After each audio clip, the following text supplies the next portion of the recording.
Pat Novak, for hire.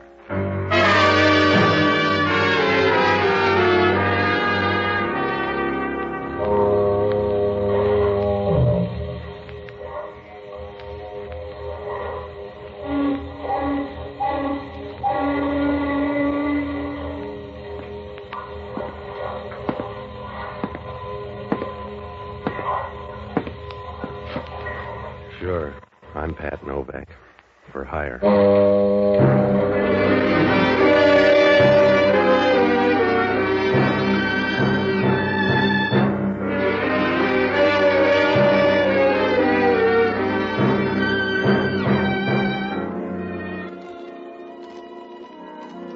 That's what the sign out in front of my office says. Pat Novak for hire. It's an easy way to put it, because if you're going to make a living down on the waterfront in San Francisco, you got to do everything but run for office.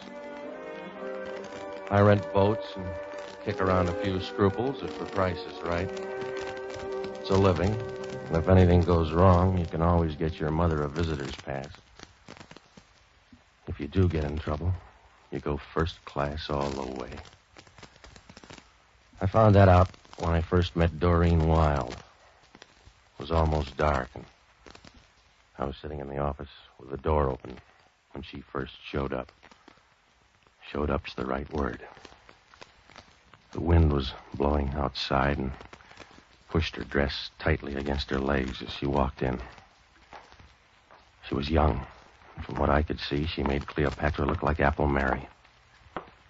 She had a voice like a bowl of warm stew. Hello. Are you Mr. Novak? That's my story. I'm Doreen Wilde. Mind if I sit down? On your desk here? You'll block the view. You'll get used to the new one. There. Now lean back and let me look at you. I want to hire you, Mr. Novak. After the look or before? You've got a power complex, darling. You know a man named Joe Condano? Oh, he's a gambler out on Geary Street. Friend of yours? I don't dislike him that much. We have business connections. That's why I want to hire you. To give him some money tonight. A needy case or a bad debt? A bad debt. Condano has an IOU from my brother for $10,000. You can go from there. Not if I'm supposed to say it was a fixed game. Condano's been around a long time. Yes? That's right. There are only two kinds of gamblers in this town, honest ones and dead ones. So if your brother owes $10,000, he better pay. That's why I'm hiring you. Just pay off Condano and make sure you get the pictures. Pictures of the Grand Canyon, huh? We'll talk about my past some other time. Well, for the moment, we'll just say you're photogenic. That's right. Your brother can't get the $10,000, so Condano's shaking you down. Yes. Yeah. I'll bet you make a nice rattle. How did Condano get the pictures? My brother gave them to him. You got a charming brother. You see only his better side. Will you do the job for $100? How long's it going to take? 2 hours, maybe. You'll have to meet with my brother. To meet with your brother, $100 is coolie wages. He'll give you the information, then you can see Condano. Where do I meet your brother? Room 729, the Dixie Hotel. He'll be there about 8:30. That packing crate down on Powell Street? Your brother's a cutie. I know winos that wouldn't go in there. We'll meet you there at 8:30. Oh? You going to be there? Yeah. Do you mind? I can stand it. Do you carry a spare battery for that gleam in your eye? Your $100 covers that, too. See you at 8:30.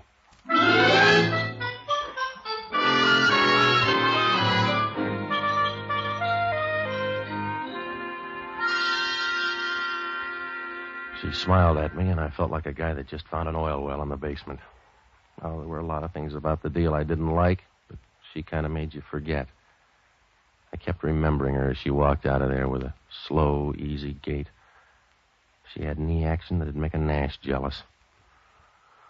Well, I hit the Dixie Hotel about 8:25. It was the kind of a hotel that has a 4 a.m. checkout rule. There were 2 or 3 guys sitting around reading tip sheets, and over in the corner, a couple of well-upholstered gals were talking about recipes, I guess. The desk clerk was the worst of the lot. He looked like a guy that might have been expelled from Alcatraz. Nobody looked up as I walked through. When I got to 729, I knocked. There was no answer, so I opened the door and walked in. There was a bed lamp on and a lot of smoke in the room. Through the smoke, I could pick out the committee. They were crazy about me. Come on in. Looking for someone? Yeah, but she's got a better figure than you. Close the door. No, she's not here. I'll just run along. Close the door, mister. You need the ventilation. I said close the door. Now sit down. Sit down on the bed there. You're a tough host. So I'm broken-hearted. Just be a good boy now and give it to me, huh? You got the wrong guy. You give it to me fast, mister. I don't know what you're talking about. I came up here to meet somebody. Already met him. I've run across better people in sewers. Now, look, meathead, I'm only going to say this once more, so make a copy. You got the wrong guy. You think I got something? I haven't got it. No? No, so you and your playmates swing out of here in your tails. I never saw you until 3 minutes ago, and I'm tired of the friendship already. All right. Eddie, Yeah? go through this guy's coat. Yeah, sure. Now, wash your hands, Junior, and then put them in your own pockets. Oh. You got a favorite profile, fella? Hmm? Because I'm going to put this gun on one side. Take your choice. Grab him, hold him up.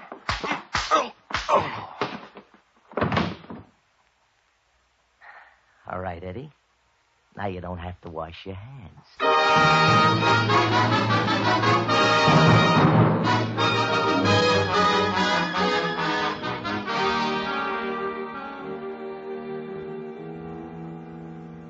I woke up with a head the size of Rhode Island. I rolled over and tried to get up, but I was about as strong as a moth in a wind tunnel. The room was dark, and I couldn't see very well. It was a stale, musty odor. Could have been a marathon dancer's dressing room. With a little fixing up, the sort of place you wouldn't be found dead in. There was a guy lying next to me who didn't feel that way about it.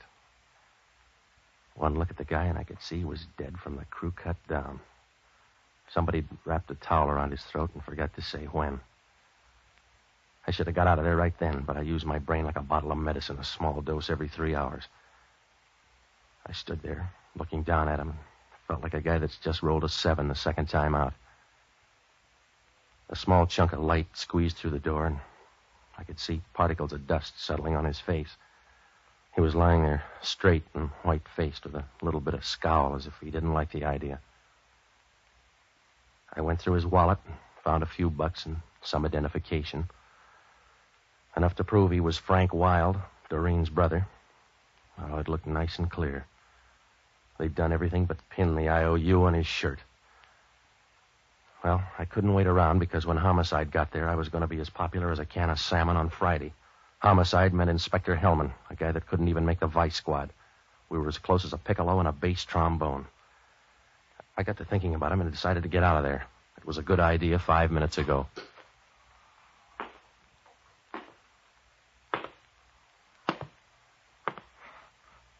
Hello, Novak.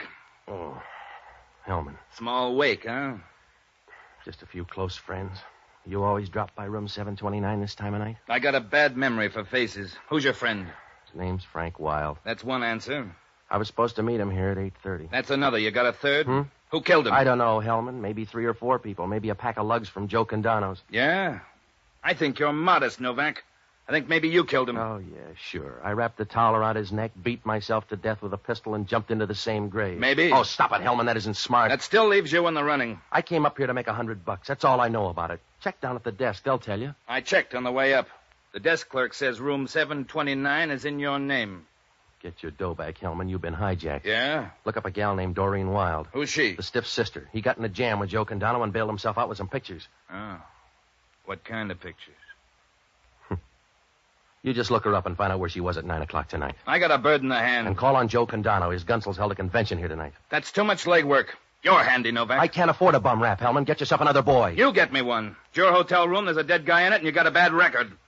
I can make that add up for the DA. You can't add a pair of zeros without crib notes, Hellman. I can try hard, and I'll be all through in 24 hours. That's how long you got, Novak. You got one day, and you're not going to be lonesome.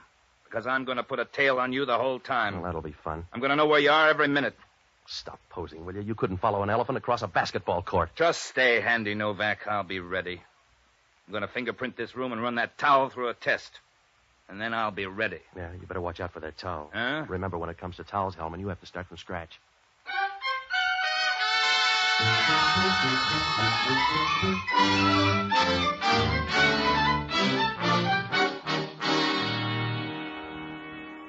Well, when I left, Hellman was smiling like an Academy Award winner. I didn't blame him, because from my side of the road, things looked rough.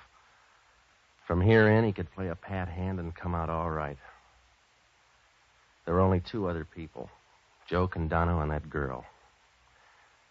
I was real worried, so I looked up the only honest guy I know, an ex-doctor and a boozer by the name of Jocko Madigan. Oh, he was all right for a guy who tries to drink all the whiskey in the world every night, only some night he's going to make it. I finally found him at the Bellevue Hotel, holed up in the hunt room. He was getting the most he could out of a bottle, old whiskey and young ideas. It was 10 o'clock, and he was carrying a bigger load than the Berlin airlift. Oh-ho! A drink for Mr. Novak, and one for me. I'll have to catch up. Skip me. You busy, Jocko? I'm deep in the labor of love. What happened to your face? I got a better offer. I'm in a jam, Jocko. You got to help me. You're always in a jam. You're the eternal patsy. Also, you're my solitary reason for going on. Forget it, Jocko.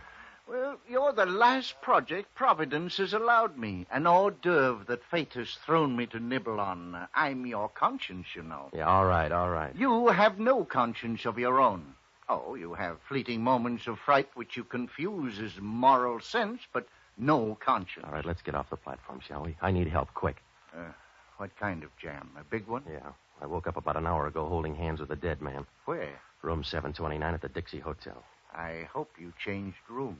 Hellman walked in and found me praying for the dead. He's got an idea I did it. A shrewd policeman. That was the second feature. We opened with a pistol whipping by Joe Condano's gunsels. Oh, you got to help me.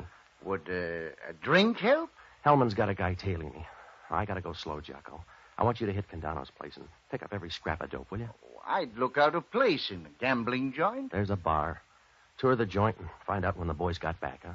Where do you plan to be? Hiding under a rose bush? I'm going up to see a girl. She's the dead guy's sister. Are you going up to extend sympathy? She's mixed up, too. Condano's holding some blackmail pictures. Let's reverse the assignment. Now, look, you see Condano. I'll tag by Doreen Wiles' place. Huh? She must be Harry Wilde's daughter. Who's he? The money crowd, to use a low term. What's he like? A retired octopus. After he got sick of chasing cigarette girls, he settled down to be a social worker. Yeah? Now he's like all social workers. A guy who's embarrassed because he wasn't born poor. And for years, he's been annoying the poor by trying to help them. Hit Condano's place. Now, if you hit anything good, phone me at her apartment. And keep out of trouble. Well, I'd say the same to you if it weren't futile. Good night, lover.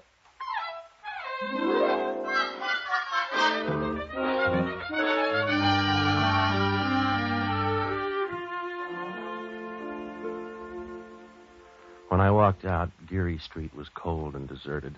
The fog had moved in and staked out a claim all the way down to Market Street.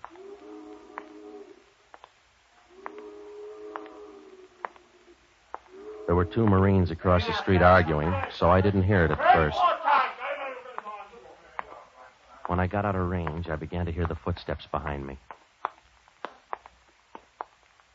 I stopped once, and the footsteps broke off. I walked on a few yards, and the footsteps were right behind me. They had a familiar ring, and I was sure it was either Hellman or a water buffalo.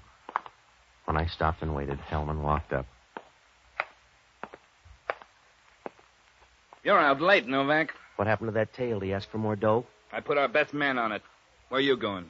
Well, now, I'll bet you get some real good answers on that question. Where you going, smart boy? Doreen Wilde's apartment. Yeah, why? To find out where she was at 9 o'clock tonight? It won't do you any good. Why? Coroner's report. The guy got knocked off about 7 o'clock tonight. Well, he took a long time dying. That towel was a joke.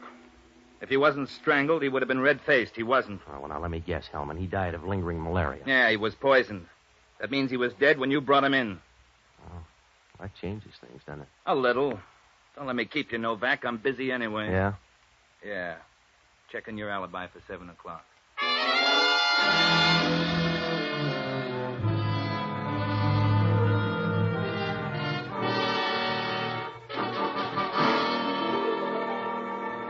I had no alibi for 7 o'clock. That was right after the girl left my office. Oh, I might be able to dig up a witness, but I wasn't sure. It's like asking a horse if he's going to win the Derby. Well, the questions were piling up, so I dropped by Doreen Wiles' apartment. I began to wonder. It was right next door to Condano's place.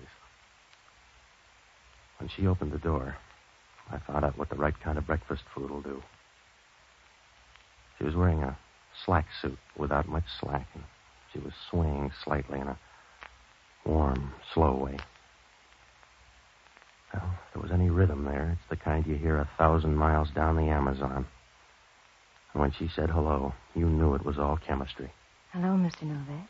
I missed you at room 729. This'll do just as well. Come in. Yeah. You're wearing your face a different style. Yeah, Condano's boys didn't like it the old way. I like it. I like it very much. Yeah, what happened to you tonight? Frank was supposed to pick me up. He didn't come by. I see. Your brother finally showed up at the hotel. Oh, yes? Yeah. He paid off that IOU. Is that a quaint way of telling me he's dead? I suppose. Oh, don't sob so loud. You'll wake the neighbors. You know by this time that to me Frank was a poor excuse at best. Nothing more. Besides, I knew he was dead. Father's down there now identifying the body. Just for the record, who has those pictures now? Condano, I suppose? His boys piled me tonight looking for something. I got the idea it wasn't my Social Security number. Oh, you've had a busy evening. Yeah, they're going to book me for Frank's murder. Just call me Patsy. You need a drink then, darling? It can wait. Now, look, you're going to save some time if you tell me right now. No, I didn't kill Frank. Though I'd be willing to contribute to a shrine for the man who did. How about Condano? I don't know. In fact, I don't know Mr. Condano. Thirsty yet? Yeah, go ahead. Patsy, I'll give you $5,000 to find out who killed Frank. Hmm? Oh, I'll admit it was a good idea killing him, but I want to see the family name cleared up. Why don't you change names? That's easier. Oh, don't be crude. Will you do it? I may hang, and you can save your $5,000. Here's your drink. The money might help. Should we call it a bargain? Suit yourself. Good. You don't want to stand there balancing that drink. No. That's it. Sit down. You know, you're an interesting guy, Patsy. I like you. Yeah? Yes, don't snowball the statement. Why'd you make it then? It seems safe enough. You sure? You're a little close, Patsy.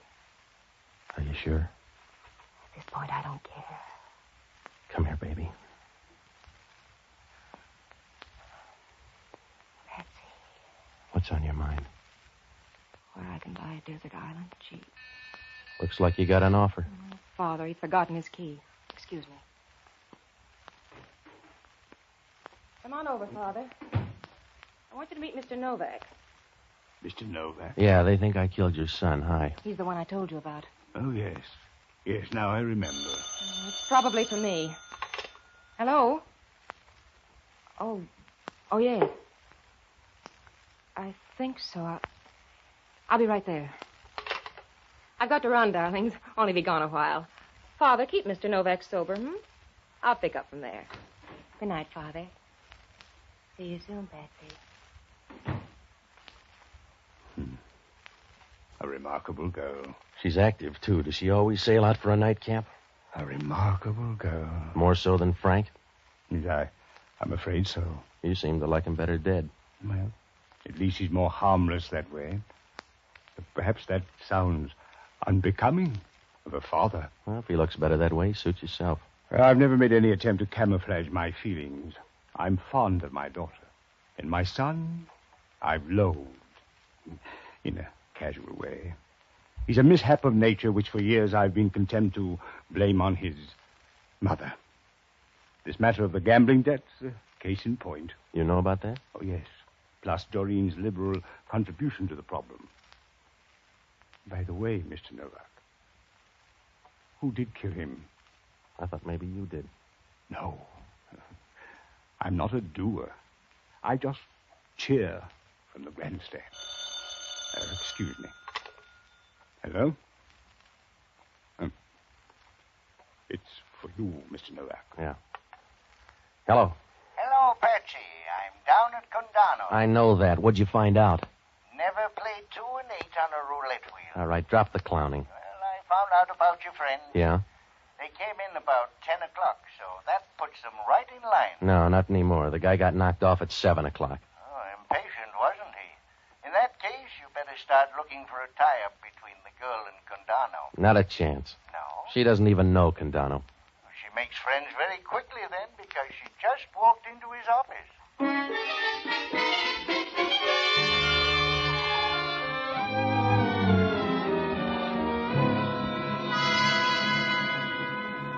Well, things were beginning to fall into place.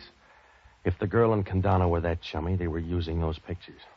To squeeze the old man, probably. There was only one thing about it that didn't make sense.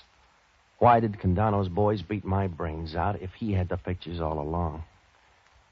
Well, I talked to the old man a while, and then I headed for Condano's joint.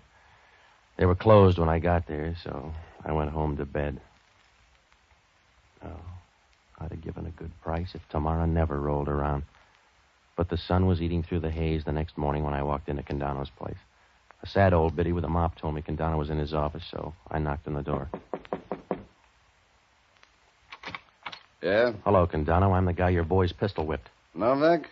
Come on in. I wouldn't worry. Maybe you'll heal handsome. Thanks. I'm sorry about that, Novak. I'll bet you are. Well, that's the way you'll get it. It won't come engraved. If I say I'm sorry, I'm sorry. Oh, you're full of tears. You going to shed one when they send me up on a bum murder rap? No, I'll buy you a handkerchief, though. If you got the time, you might tell me what Doreen Wilde was doing in here last night. What do you care? Maybe we're in love. And maybe you're putting the screws on old man Wilde. Hello? Yeah. Did you tell anybody you were coming here? No, just a birdie. It's for you. Yeah. Hello, Jocko. When? Well, from where I'm sitting, it doesn't make sense. Oh, of course not. Yeah, I'll let you know. Well, how you feeling, Condano? Get to the point, Novak. They found a dead guy out in the marina this morning. He was shot and banged up badly, but they identified him. What's that to me? Nothing, except they identified him as Joe Condano. Confused? No. It was a guy named Eddie Darrow. Friend of yours? Yeah. Yeah, I guess he was. What does that prove? It proves lots, Novak. It proves unless you find her in a cemetery, never trust a woman.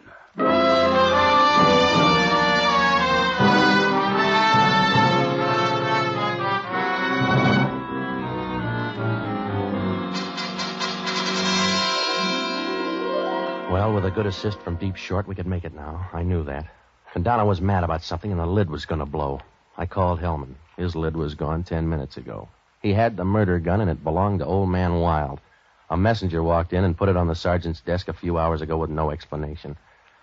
Oh, that was the clincher. From here on in, it was cakes and ale. I told Hellman what I knew. He picked me up at Geary and Taylor, and we headed for the Wilde apartment. The girl and the old man were in the living room when we walked in. Everybody had breakfast? Patsy, I didn't know you came out till after dark. Well, we just wanted to call on your old man. Wilde, this is Inspector Hellman. Is there anything I can do? You're ambitious, Wilde. Hellman's here to arrest you for murder. I'm amused, but not frightened. They might have gone easy on you for killing your son, but not Eddie Darrow. And who is Eddie Darrow? The guy you thought was Condano when you killed him last night. Your daughter was helping him put on that squeeze. She even sent in your gun this morning. Please, Doreen, tell these men. Well, the starting backfield. Hello, Condano. Step aside, Novak. You don't need that gun, Joe. Not for long. All right. Push the girl out there.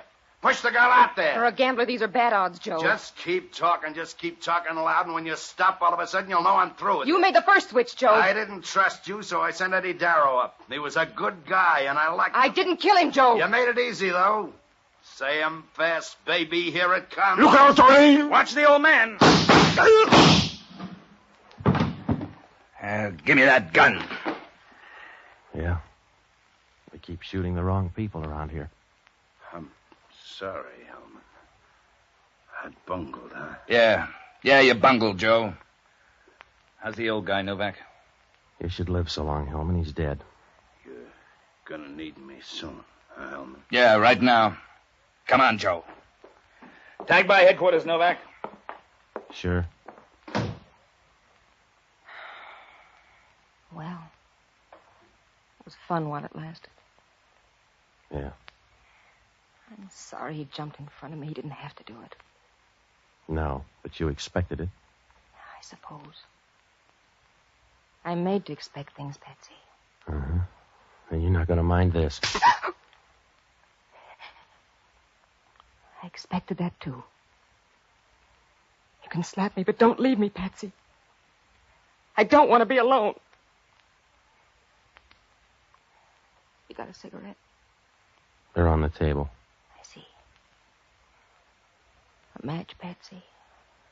You go build your own fire. I'm leaving. Please, Patsy, I don't want to be alone. You won't. I'll send you a whistle. Goodbye.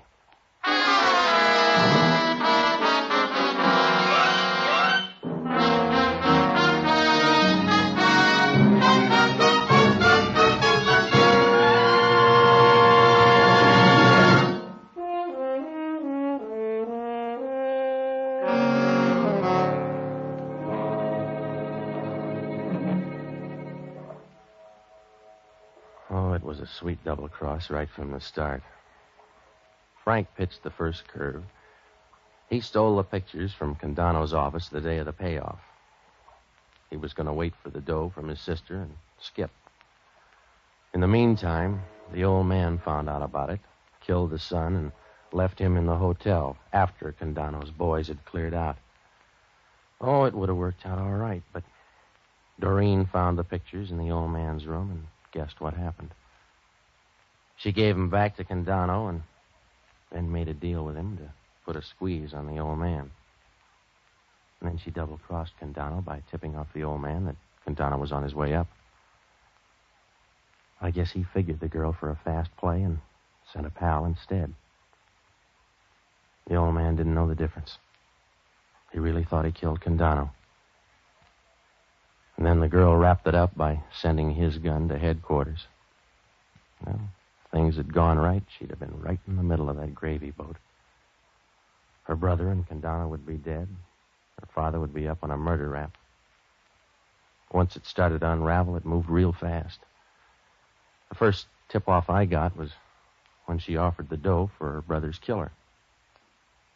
She'd have all that dough, and on the books she'd look like a field of Vermont snow. She was feeling around between somebody's shoulder blades, and from then on, all the cards fell just right. Condano was probably right. If they're not in the cemetery, watch out. Well, Hellman had only one question. Why would a guy want to kill off a dame like that? After I saw the pictures, I wondered myself.